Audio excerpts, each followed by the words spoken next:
She wasn't even 2 years old when she died, said her mother. Too little to understand. Maybe she don't want to understand, said her sister.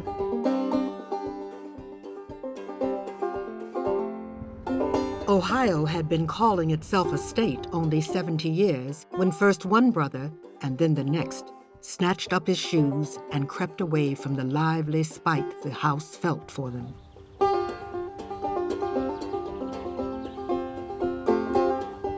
There's my house. That's where I was born, up there in the attic.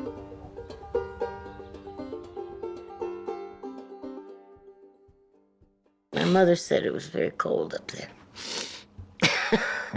You had a terrace. You call that a terrace? It's a porch. Only hookers were born in hospitals in those days. Really? Married women had their babies at home.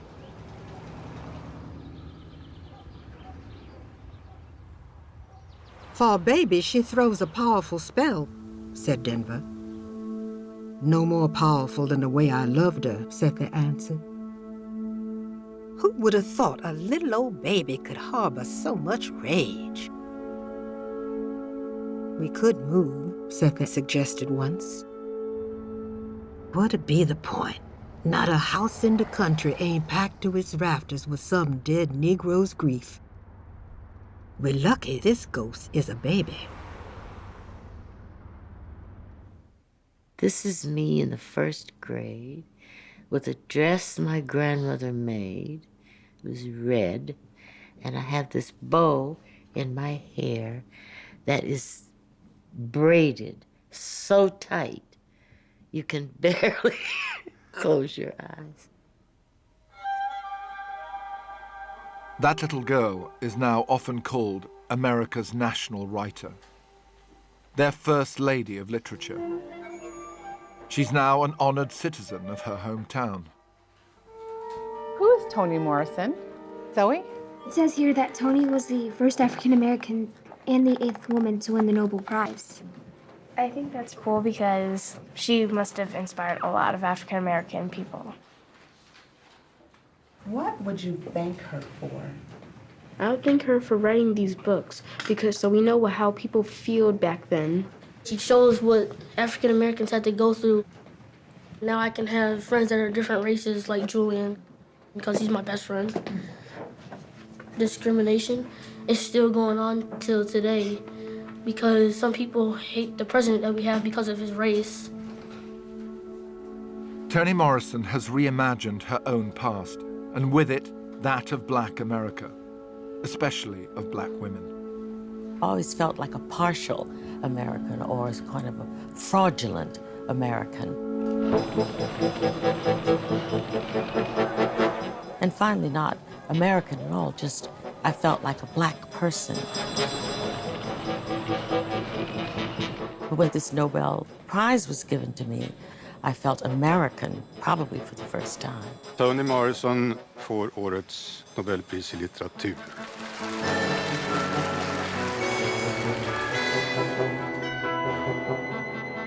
She may be establishment, but she's still 100% radical. Her books are taught in schools, but they're banned in some. Her recurrent theme of childhood trauma is too much for some people to face. She's feisty, forthright, an uneasy heroine for a still troubled nation.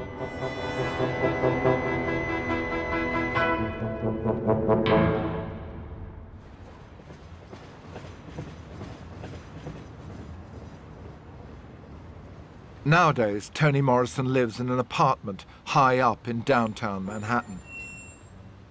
But her quite astonishing first novel was set in her hometown. It's about a Black girl who longed to have blue eyes. When The Bluest Eye first came out, the reaction to it was pretty negative by a lot of the Black community, wasn't it? Well, the Black community didn't like it because it was incest. I mean, my sister banned it. You talk about bad books. She said she wouldn't let her children read it until they were 18. And they didn't sell any copies of it. It was very low. And I got $3,000, which I spent taking my mother and my father and my children to Aruba. We had a hell of a time. It was fantastic. For people who never, you know, my mother came home, she was talking about, do you know what? They wash out your tub. And do you know, they turn your bed down. None of this had ever been done for her. She was in ecstasy.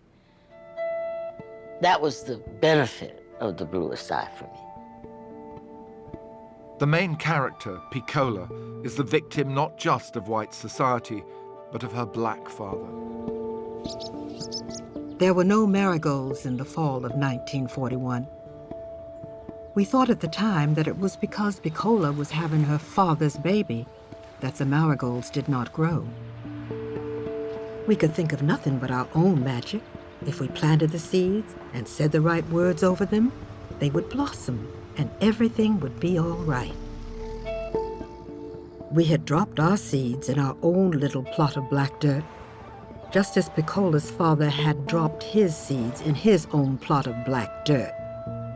The seeds shriveled and died. Her baby, too.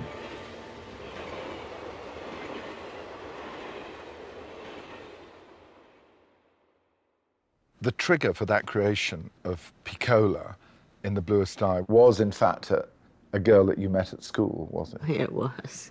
I think we were 10 or 11. She was a close friend, and we were quarreling about the existence of God. And I was very certain that there was a God, and she was very certain that there was not. And then she stopped the conversation and the argument by saying she had proof of his non-existence. And I said, what is it? And she said, I have been praying for 2 years for blue eyes. And obviously he has not delivered. It was a real epiphany, because I looked at her and thought, this would be awful if God had given her blue eyes. And I realized she was absolutely beautiful. And at 10, you don't think in those terms. Somebody's cute or, you know, whatever, but not beauty. And that was the first time I saw it. She's very dark. She had these wonderful almond eyes, high cheekbones, loved, I mean, you could go on. And she wanted something other. Well, you know, we all had these little dolls, these little blonde dolls that the grown-ups gave us with affection. And the Shirley Temple, and the Mary Janes, and all those things. The Bojangles. Oh, yeah.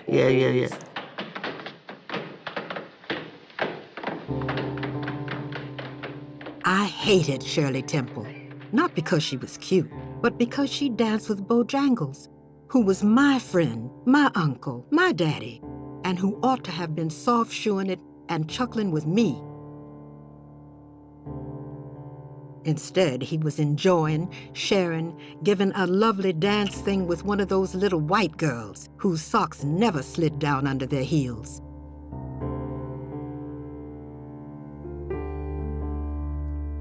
I destroyed white baby dolls. But the dismembering of dolls was not the true horror. The truly horrifying thing was the transference of the same impulses to little white girls.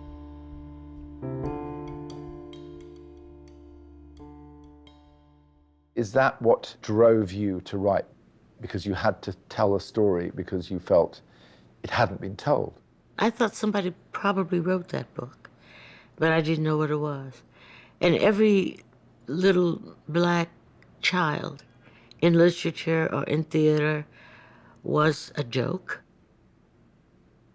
or a pet, a topsy, like in Uncle Tom's Cabin.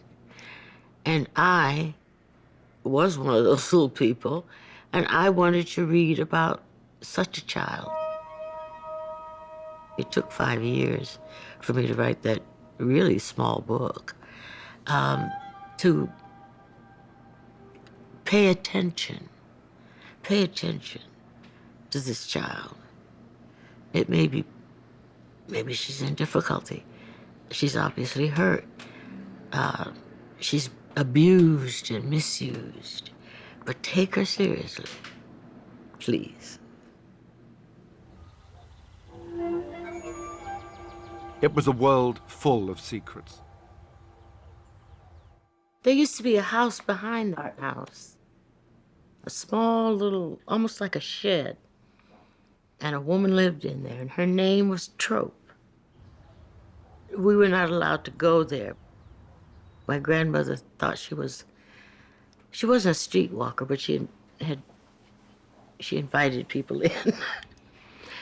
Nice looking woman. And I thought about her a lot because she was the hidden, don't go over there because. Other places were out of bounds too. We can't go all the way to the lake.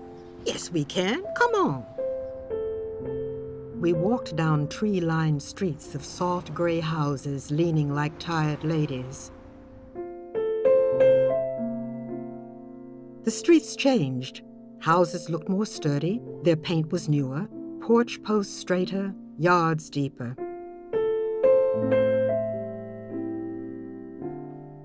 The lakefront houses were the loveliest. Garden furniture, ornaments, windows like shiny eyeglasses. The backyards of these houses fell away in green slopes down to a strip of sand, and then the blue Lake Erie, lapping all the way to Canada. We reached a city park laid out with rosebuds, fountains, picnic tables. It was empty now, but sweetly expectant of clean, white, well-behaved children and parents who would play there above the lake in summer, before half running, half stumbling down the slope to the welcoming water. Black people were not allowed in the park, and so it filled our dreams.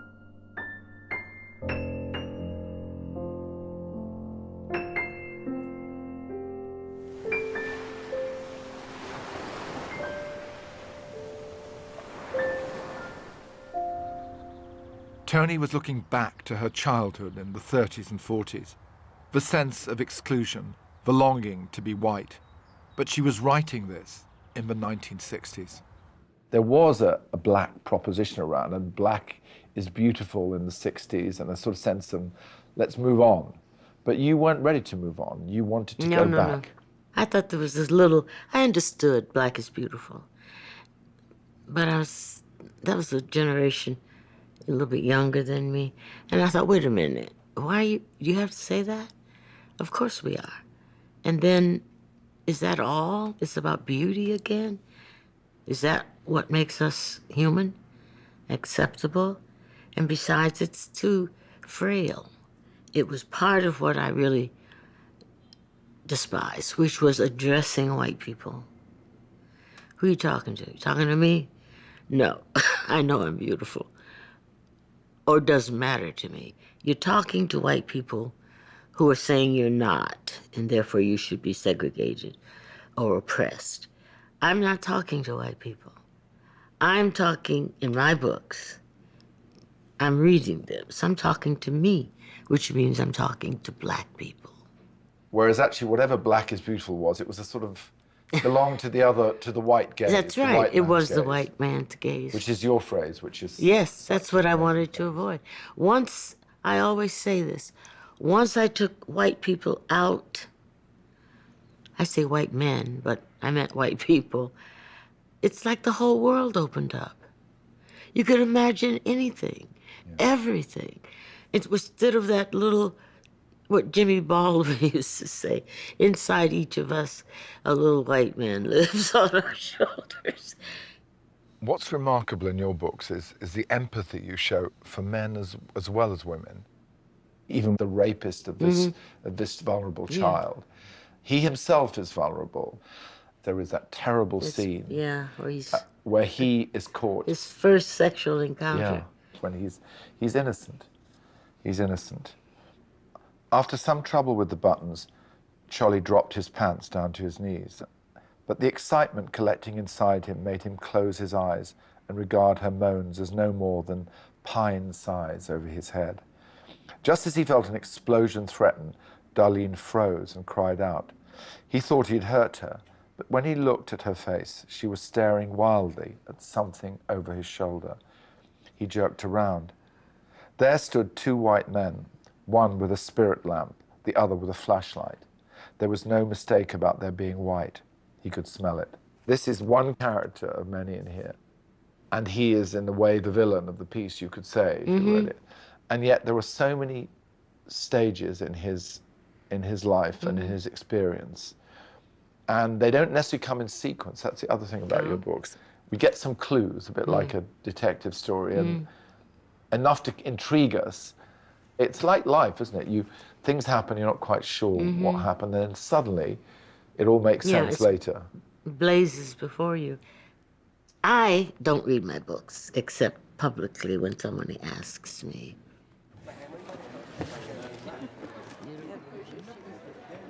Do you know, I read Beloved a couple of weeks ago. I was signing it for somebody. Thank you so much. You're welcome.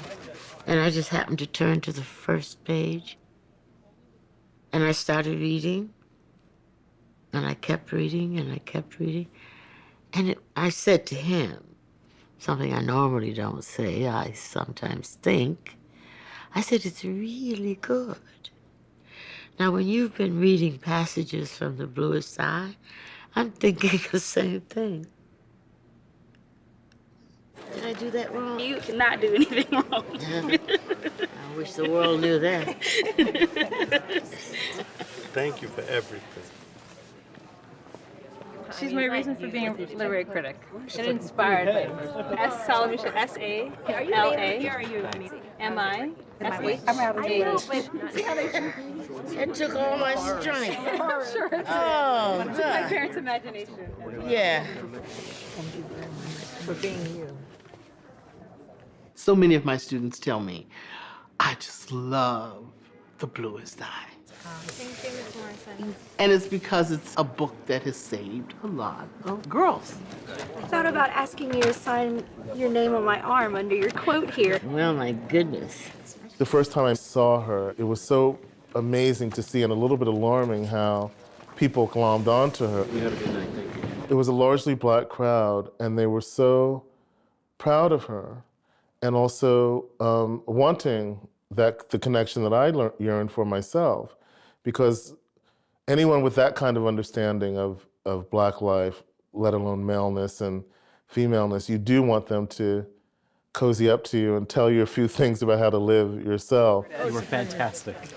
Thank you so much. My pleasure. Next, please. What I liked about her almost immediately was how welcoming she was. She made a sort of welcome table wherever she sat, and also her incredible sense of humor. And people are always amazed that, if you're that smart, then you can't be that funny, too, but she gets to do both.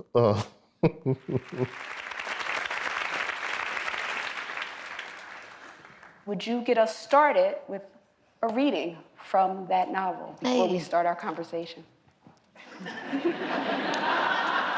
I just happened to have... Toni Morrison is making a now rare public appearance to promote her new book. Now, if I pause in the reading, it's not because I don't know what's going on. It's that I think I probably need and don't have my glasses.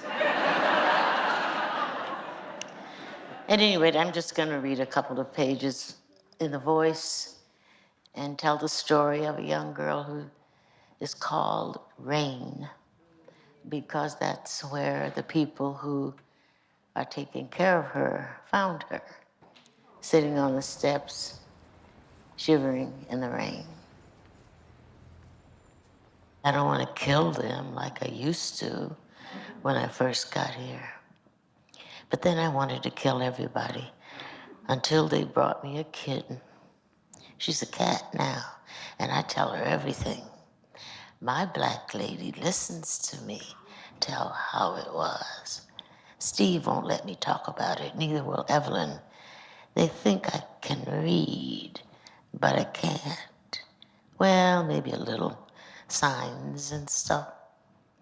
Evelyn's trying to teach me. She calls it home schooling. I call it home drooling and home fooling. We're a fake family. Okay, but fake. Evelyn is a good substitute mother, but I'd rather have a sister like my black lady. When we started walking back home, after I told her everything about my life, before Evelyn and Steve, a truck with big boys in it passed us. One of them hollered, "Hey, Rain, who's your mammy?" My black lady didn't turn around, but I stuck out my tongue and thumbed my nose at him. One of them was Regis, a boy I know, because he comes to our house sometimes with his father to give us firewood or baskets of corn. The driver, an older boy, turned the truck around so they could come after us. Regis pointed a shotgun just like Steve's at us. My black lady saw him and threw her arm in front of my face. The bird shot messed up her hand and arm. We fell, both of us, her on top of me. My heart was beating fast because nobody had done that before.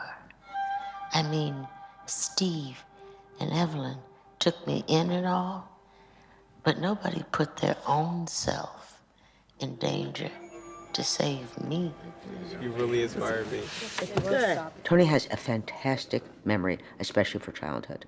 She really remembers how a small thing can overwhelm a child. You know, the taste of something or the ability that children have to do that. And most adults lose this ability. I know a lot about Toni's childhood that she's discussed with me. And I mean, certainly, I mean, what's amazing to me is that Toni is she's not an angry person. You know, there's a lot of anger in her books. And it's an anger that obviously partakes of the totally appropriate anger of American blacks about what was done to them and what is still being done to them in a very different way. But that's always mixed with something personal. And I don't know Toni's history as a child, as a young girl, enough to know whether she is an angry person or was an angry person, and that the anger that she expresses for this external reason, the history of Blacks in America, isn't also connected to a personal anger, because you can't separate these things. You talk about your father, his anger with white men. How did that manifest itself when you were a child? Well, he wouldn't let them in the house. You know, an insurance guy would have to stand out if he was in the house. And he always said there will never be better. Nothing good will happen with white people, ever. And it was personal. I think I was telling a story of watching him throw a white man down the steps. And the person I was talking to said, "Well, didn't you feel horrified at the violence?" And I said, "No." I thought, oh, my father is strong enough to protect me.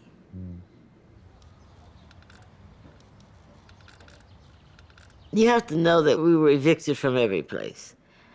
You know. Were you really? Why was that then? Because we were all poor. I mean, the rent was $4 a week.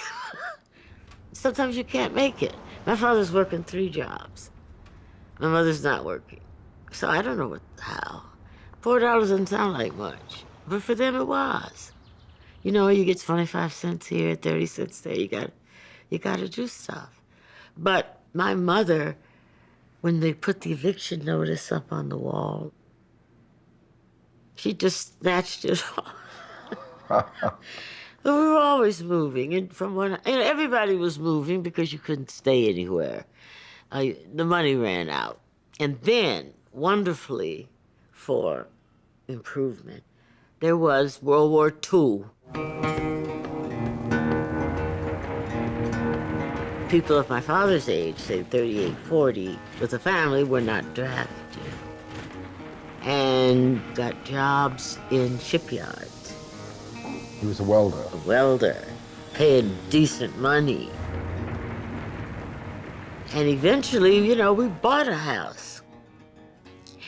The man who threw that white man down the steps is the same man who told me I was working for a white woman when I was around 12, cleaning up after school. Yes, you were a domestic. I was a domestic, very happy to be it. I got $2 every week, and I gave one to my mother, and one I could keep. But when I started at this woman's house, I told my father, she's mean to me, Daddy. She complains all the time. And he said, go to work, get your money, and come on home. You don't live there.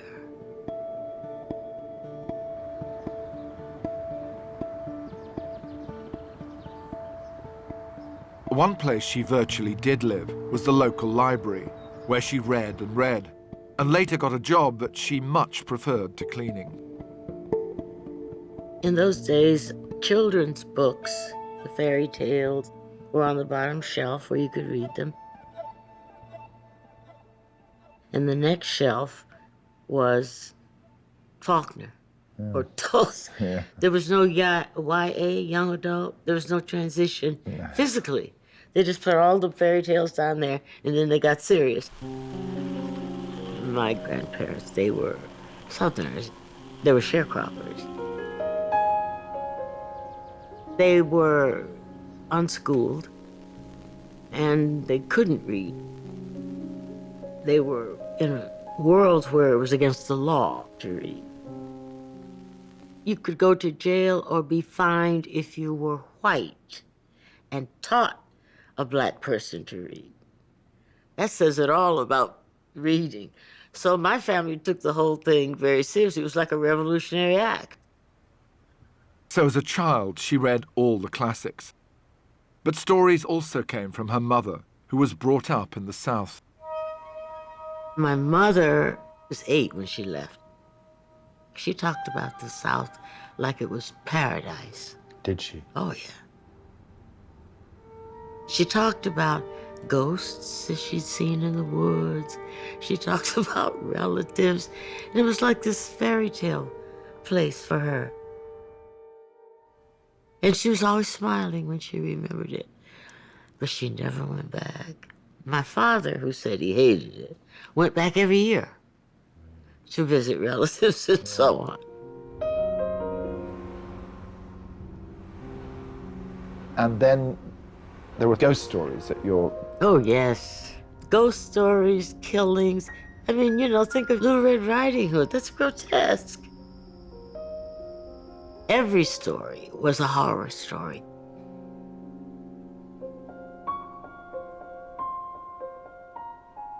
Then there was the radio. When you listen to a little 15-minute narrative on the radio, as it was in the 30s, you had to imagine it because you could only hear it. You had to picture it. Yes, you had to picture it. You sinners, hear my call. Satan's waiting for you all. Better get your souls washed white. Better see the light. Amen. The third thing, which is really important, is that my mother sang all the time. Down you go. And she had the best voice I have ever heard in my life. Maybe Jessye Norman, but that's a tight race. I have said to her very often that she wasn't so much writing as she was channeling. The ancestors were speaking through her, And I think they continue to do so. And she doesn't deny it. She accepts my silliness when I'm talking to her about her writing. But I really do feel that there is so much to be said, so many experiences, the collective and the individual experiences.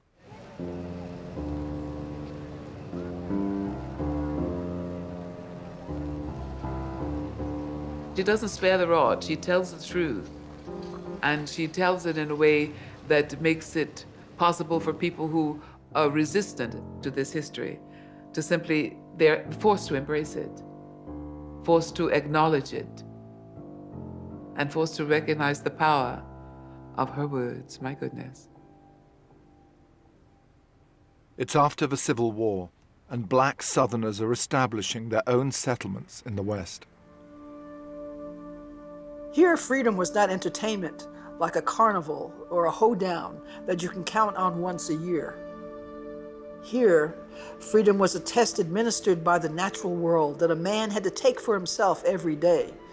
And if he passed enough tests long enough, he was king. They were proud that none of their women had ever worked in a white man's kitchen or nursed a white child. Although field labor was harder and carried no status, they believed the rape of women who worked in white kitchens was, if not a certainty, a distinct possibility, neither of which they could bear to contemplate. So they exchanged that danger for the relative safety of brutal work. Toni does most of her writing now, not in her New York apartment, but in her boathouse up the Hudson River. A fire here 20 years ago destroyed most of her possessions, but she did save some family photos and her high school yearbook from when she graduated in 1949. We're nearly there, the V's. Those are the V's? Yeah. She was called Chloe Wofford then. Zawada, Whitaker, Wilcox. Where am I? There she is. This is Chloe Wofford. She's been dolled up for it as well, for the occasion. I wore earrings, no one else did. Wow. Now here you are in this picture. They led the 1949ers. Does that mean that you distinguished yourself? Yes, well, I was the treasurer. Great skirt, I remember it's dark maroon. And white cream. socks. Oh, yes. Thick white socks, we all wore those. Physical education. Oh, dear. Senior and junior girls who are interested in books are given an opportunity to work in the school library under the direction of Miss Pitts. Oh, yes, I remember her. What was she like? She was rather sweet. Miss Pitts was the typing teacher. Uh-huh. You know, in those days, women who were teachers were highly, highly respected. It was one of the few professional jobs. So they were very proud of themselves, and we looked up to them. Home economics, that's called cooking in English. Right.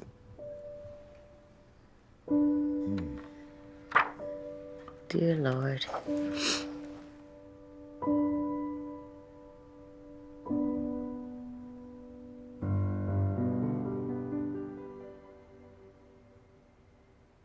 From school, she went on to Howard in Washington, the most prestigious of the black universities. Oh, wow. Now that is a picture. Howard University coming home, Queen, runner-up, Toni Morrison. I didn't win. You should have won. Look at that. He's a good-looking guy. Yeah, they were all lovely. Yeah. Without any drowsiness or warning, she fell asleep. There, out of that dark void sprang a vivid, fully felt dream. Booker's hand was moving between her thighs, and when her arms flew up and closed over his back, he extracted his fingers and slid between her legs what they call the pride and wealth of nations. She wrapped her legs around his rocking hips as though to slow them or help them or keep them there. Bride woke up moist and humming. I did say to Toni very early on, I really like your sex scenes. They're so good. I know, it's like more. Yeah, but they're all so different, aren't they? The book is full of them. There's one in Sula where Sula gets into bed with her lover and wants desperately for him to make love to her, and he won't. And I remember as a teenager, I thought, this is horrible. This is like my idea of a nightmare. And this one completely different. They're all different, but luscious. God Help the Child gives a modern twist to the themes of her first novel, the favouring of light-skinned over dark, not just white over black, but a hierarchy among black people too. This reared its head at college in the South.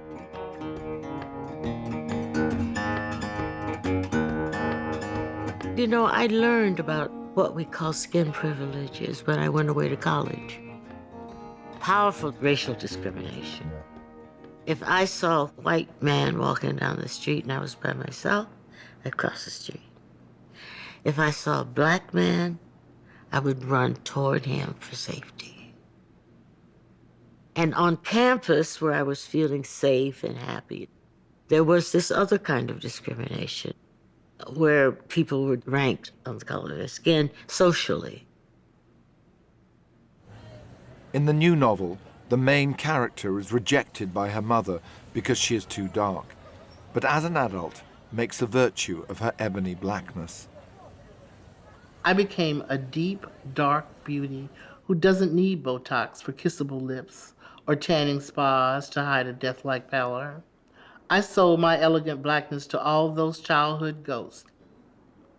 I have to say, forcing those tormentors, the real ones and others like them, to drool with envy when they see me is more than payback. It's glory.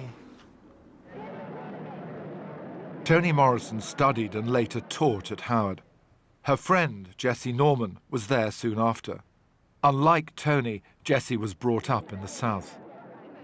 Must have been a defining experience for her as a writer. I'm certain that it had to be. Imagine the students that were there and their stories from Arkansas and Alabama and Georgia and Mississippi and all of these incredible experiences. And so that had to have been a widening of her own thought about what had happened and what was still happening and what unfortunately is still happening. I recognize everything that she writes because it actually happened. And it wasn't that long ago that we had people gathering at a lynching, a person with a rope or something around the neck and hung from a tree. That people gathered to look at this as though it were some sort of entertainment. It wasn't that long ago.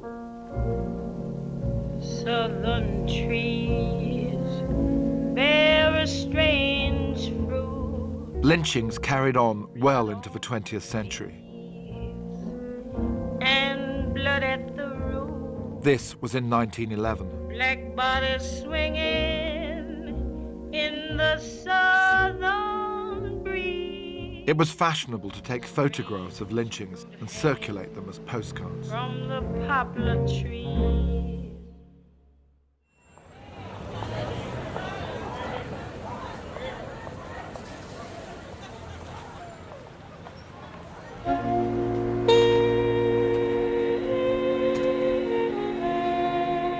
Toni Morrison put pictures like that into a book she edited, The Black Book, a sort of scrapbook which gave black people a history. The book for which she later became famous, Beloved, was inspired by this cutting. When the slave hunters came to the house in which they were concealed, she caught a shovel and struck 2 of her children on the head and cut the throat of the 3rd.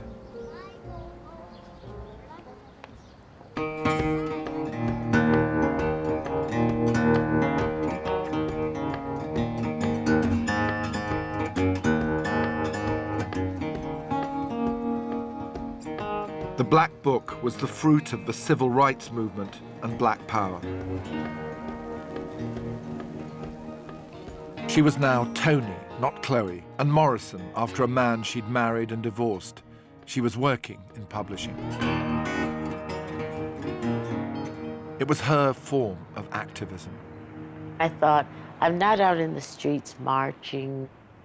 I'm not giving speeches, etc. It's a very active time. So I thought, well, I want the voices documented. I don't want them distorted by this columnist or this political. I want them to say what they say. And so I deliberately chose Toni Cade Bambara, Gail Jones, the writers, the poets, Dumas, who's an incredible writer, along with the political figures, their story. It was deliberate, it was calculated, and I thought, I can't leave that up to them. She published Muhammad Ali, the boxer who was persona non grata in some circles since he changed his name and started championing black political causes. Muhammad Ali was marvelous. He didn't pay much attention to me as an editor in the beginning. If I asked him a question, he would answer a man or turn to a man. And I thought, oh, God. And the men, the sales force, the other guys, they were in awe. Look at his hands. Oh, my, did you see his? They weren't going to tell him anything. Ali did anything he wanted to do. And I thought, this is not going to work. And then I remembered an article in the New York Times where an older woman was being evicted. He did something to prevent it. And I thought, he respects older women. So I went into my mommy role. And while everybody else was oohing and ahhing, I say, Ali, get up from there. And he would stand up. I said, go over there, sit down. The reporters are coming in. He did everything I said, so long as I was not a girl. It's extremely difficult to win the revolutionary struggle. No more prisons. In the lengthening list of embattled black militants, the name and already the legend of Angela Davis are unique. Another fighter that Toni edited was the FBI's most wanted, Angela Davis, a young academic, a communist, a Black Panther. She bought the gun that was used by black prisoners in an escape bid. A highly controversial figure, she became a heroine of the left. Toni Morrison contacted me shortly after I was released from jail. She raised the prospect of my writing an autobiography. My first response was at, how old was I then? I think I was 27. How could I possibly write an autobiography? I was far too young. So that was the beginning of our friendship. Angela came to the office and we talked to see whether she liked or trusted me. And she did, and so she wrote the book. I edited it, shaped it a little bit. She helped me to think about a very different type of writing by asking me, well, what was in the room? What did it look like? What did it sound like? And eventually, the autobiography emerged from those conversations. Morrison was a mentor to others, but all the while, she was writing. She was leading a double life. I was in the secretarial pool at Random House, and she said, would you please type something for me? So we said, sure, fine. We realized later that we were typing parts of The Bluest Eye.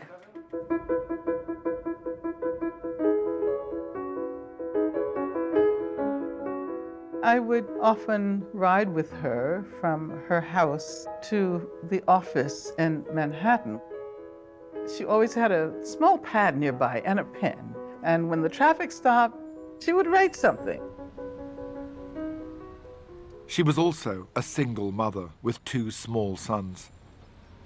And at her house, cooking for her sons, she might take 30 seconds out of that task and she would scribble something down.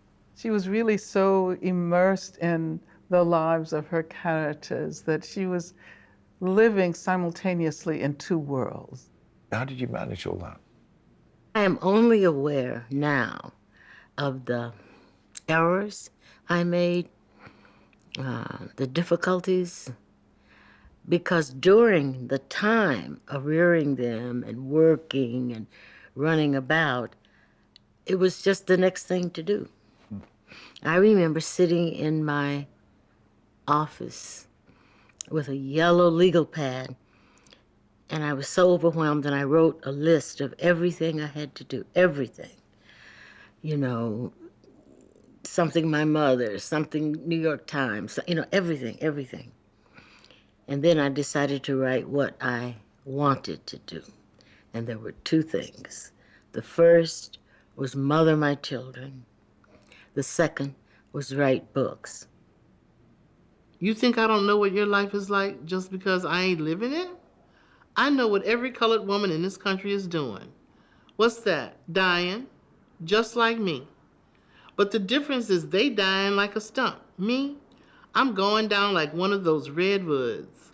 I sure did live in this world. Really? What have you got to show for it? Show? To who? Girl, I got my mind. And what goes on in it? Which is to say, I got me. In Lorraine, Ohio, my hometown.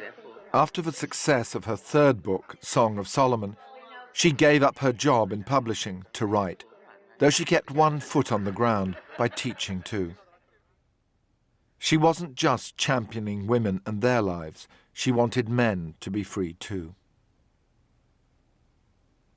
Song of Solomon was very representative of a world my father had come from, black bourgeoisie, but it was also an evocation of something I was afraid of for myself, which was to claim space. How did you claim space and not suffer as a black man? The entire book turned my world around by showing me that I had been living there the whole time. I just had never had any language for it. The main character in Song of Solomon is known as Milkman because he was breastfed for so long. His father was called Macon Dead. Slaves had no names of their own. They were called after their owners or had made up names. I'm always intrigued to know what people are going to be called in your books, whether it's you doing it or it's really, you know, where it comes from. They tell me what their names are. They tell you what their names are. Do they speak to you, your characters? Oh, yeah. You know, I can, if I use the wrong name, nothing happens with the character. If I get the right name, if I hear it right, then they come alive. They sometimes kind of threaten you a little bit. In Song of Solomon pilot, I had to shut her up. Macon Dead. Where did that come from? Oh, well, some historical stuff I read about freed slaves taking names and getting names and choosing names, and the indifference of the Northerners who were writing this down. Papa couldn't read, couldn't even sign his name, had a mark he used. They tricked him. He signed something, I don't know what, and they told him they owned his property. He never read nothing. Everything bad that ever happened to him happened because he couldn't read. Got his name messed up because he couldn't read. His name? How? When freedom came, all the colored people in the state had to register with the Freedmen's Bureau. Your father was a slave? What kind of foolish question is that? Of course he was. Papa was in his teens and went to sign up, but the man behind the desk was drunk. He asked Papa where he was born. Papa said Macon. Then he asked him who his father was. Papa said, he's dead. Well, the Yankee wrote it all down, but in the wrong spaces. And in the space of his name, the fool wrote, dead, comma, Macon. But Papa couldn't read, so he never found out what he was registered as till Mama told him. Even if it's hundreds of Oh, years yeah, it ago, doesn't matter. Yes. it doesn't go away. It doesn't go away. The past colors the present, and the present contorts the past. So that's life. You have to live like that. Slavery haunts her books. Beloved is the story of Jessye, a slave woman who escapes the South across the Ohio River. The Ohio was their River Jordan, their passage to the Promised Land. But even north of the river, Jessye and her baby were not safe. She could be seized by slave catchers and taken back south. Inside, 2 boys bled in the sawdust and dirt at the feet of a nigger woman holding a blood-soaked child to her chest with one hand and an infant by the heels on the other. She did not look at them. She simply swung the baby toward the wall planks, missed and tried to connect a second time, when out of nowhere, the old nigger boy, still mewing, ran through the door behind them and snatched the baby from the arc of its mother's swing.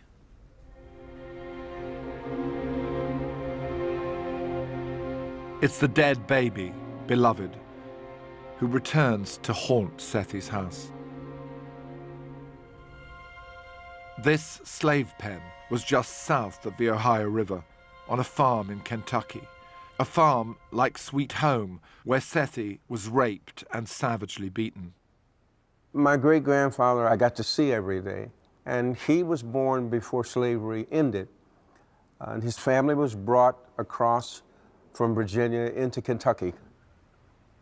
This building is a human warehouse, a place where people of African descent were kept and stored, and then later marched from Kentucky 760 miles to Natchez, Mississippi to be sold.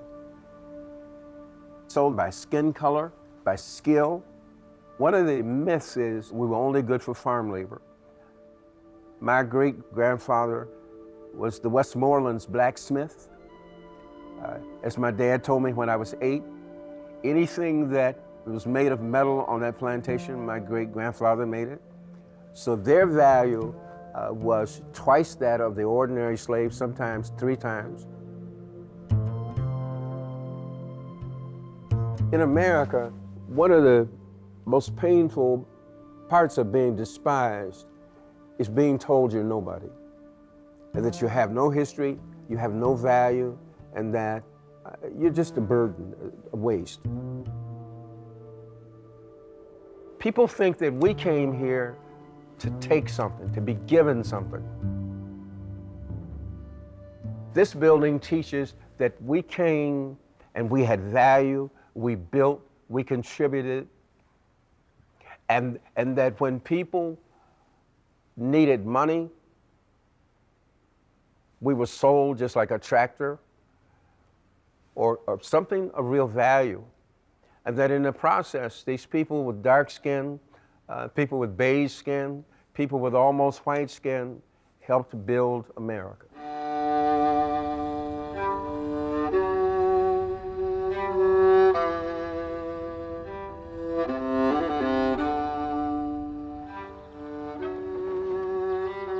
Toni Morrison said she saw no memorials to slavery, so that was what Beloved was for.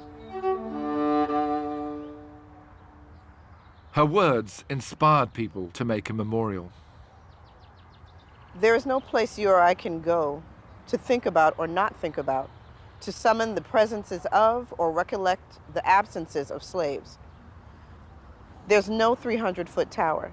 There's no small bench by the road.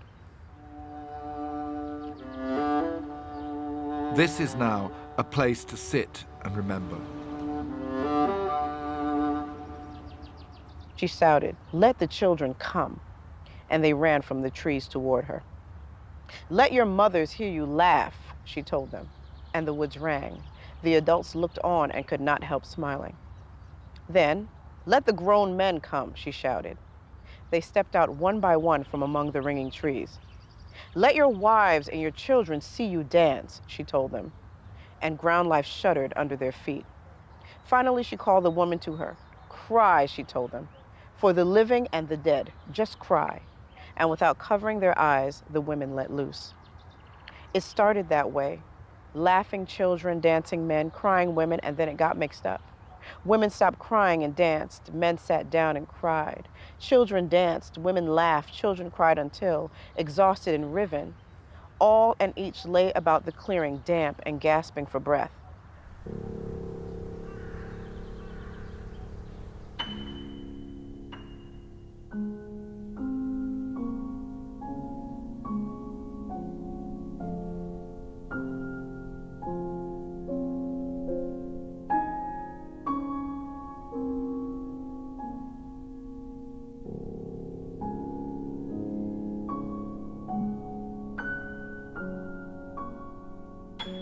Through that account of a woman who would rather kill her child than see it sold into slavery, I came to understand something about a history that I'd been studying that I'd never understood before. Just the way the language moved, the music, the underlying music of the language was so delightful to me. It was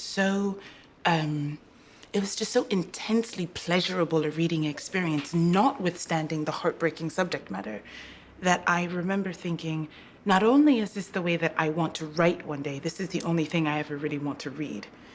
And that there was this literary master being introduced to me who looked in some way like me, meant the world to me. Old empty bed, spring's hard as lead, feel like old Ned, wish I was dead. All my life through, I've been so black and blue. Singing was never just entertainment. It was always about something. It was like a powerful, rhythmic sound of poetry. The spirituals, the blues. You know, it's always interesting to me that the blues is about lost love. Yeah. When a man loves a woman, or where's my man? But they're never stingy. For me, it's identifiably part and heart of the Black culture. It's that generosity and that openness. Somebody once said, nobody loves like Black people.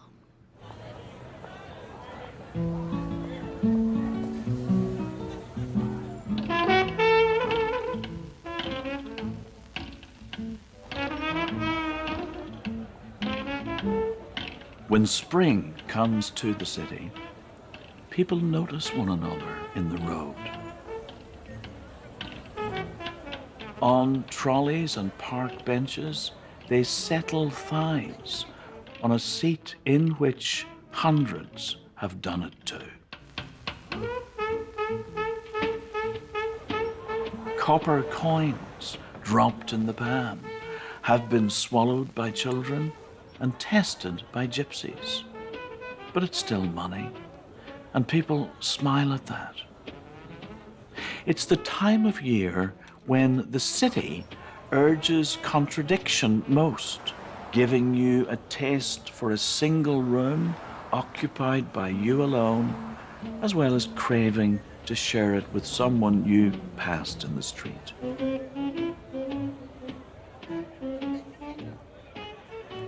I love the lyricism of her writing. You read a paragraph, you think, oh, that is wonderful. Why can't I think like that or talk like that? Because there is music in her writing. It's free form, fragmented, wheeling around in time, just like jazz. Toni is influenced by a multiplicity of traditions. African-American cultural traditions, as well as high modernist traditions. And so many of the things that we might find curious, such as disrespect for chronology, are traits that we can find in masterworks of 20th century literature. she has appropriated those techniques in telling these tales that have nothing to do with the high modernist tradition. I'm crazy about this city. Daylight slants like a razor, cutting the buildings in half. The city in 1926. At last, everything's ahead. Here comes the new, look out. There goes the sad stuff, the bad stuff, the things nobody could help stuff. The way everybody was then and there, forget that. History is over. I'll never forget that image in Beloved, where there are two little, the imprints of the two little hands of a child on a cake. You know, it's just, it takes one's breath away in the way that many poems, but few novels do. In Toni Morrison's writing, the pressure per square inch is very high. Toni Morrison won the Pulitzer Prize for Beloved and went on to win the Nobel. She says two things matter to her: being a writer and a mother.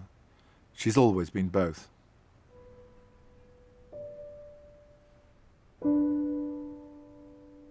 Yeah, that's a picture. Sadly, her second son, Slade, died 5 years ago of cancer. She lives surrounded by his paintings and his picture.